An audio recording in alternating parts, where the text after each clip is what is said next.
மற்ற உயிரினங்கள்லாம் பெருசா பெருத்து போயிருக்கலாமே, ரொம்ப பின்னாடி வந்த உயிரினம் தான் மனித இனம். அவன் மட்டும் இன்னைக்கு நம்மள மாதிரி உட்கார்ந்து படிச்சு பேசி எல்லாம் பண்ணிட்டு இருக்கோம். மற்ற விஷயங்கள்லாம் சாதாரணமா இருக்கு. ஏன் இந்த வளர்ச்சி அப்படிங்கிறதுக்கு அவர் சேபியன்ஸ்ல அழகா ஒரு பதில் சொல்றார். மற்ற உயிரினங்கள்லாம் நேரடியா தகவலை நேரடியாக பேசும், அவ்வளவுதான். தகவலை பேசாதுன்னு நினைக்கிறோம். அவங்களுக்கும் மொழி உண்டு. அதை ஆய்வு செய்திருக்கிறார்கள்.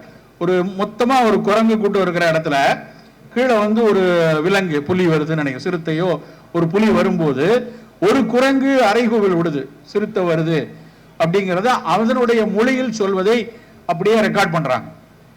ரெக்கார்ட் பண்ணி வச்சுட்டு அந்த ரெக்கார்டை எடுத்துட்டு இன்னொரு குரங்கு கூட்டங்கள் உட்கார்ந்து இருக்கிற இடத்துல அங்க சிறுத்தை இல்லை, அந்த ரெக்கார்டை போய் போடுறாங்க. போட்ட உடனே அத்தனை குரங்கு ஏறி மலைக்கு மேலே ஏறி போய் உட்கார்ந்துருச்சு. அப்போ அந்த மொழி, முதலில் அங்கே பேசிய மொழி சிறுத்தை வருகிறது என்கிற தகவலை சொன்ன குரங்கின் மொழி, ஏன்னா அந்த ஆசிரியர் பதிவு செய்கிறார். ஆனா தட்டையா சிறுத்தை வருது மேலே ஏறு, அவ்வளவுதான் அந்த செய்தி பரிமாற்றம் இருக்கு.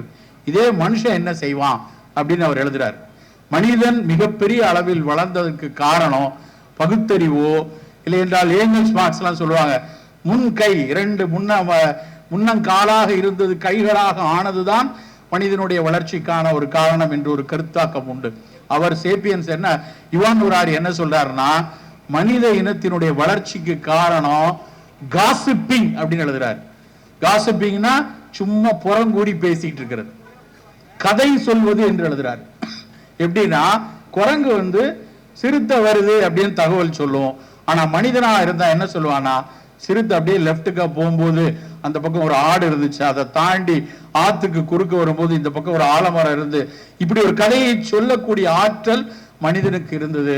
அதனால்தான் மனிதன் அதனுடைய ஒட்டுமொத்த ஈகோ சிஸ்டத்தை புரிஞ்சு அதற்கேற்றாற் போல் தன் வாழ்க்கையை மாற்றக்கூடிய அறிவை பெற்றான். அதனால்தான் மனித இனம் வளர்ந்தார் என்று அந்த யுவான் ஹராரி எழுதுவார்.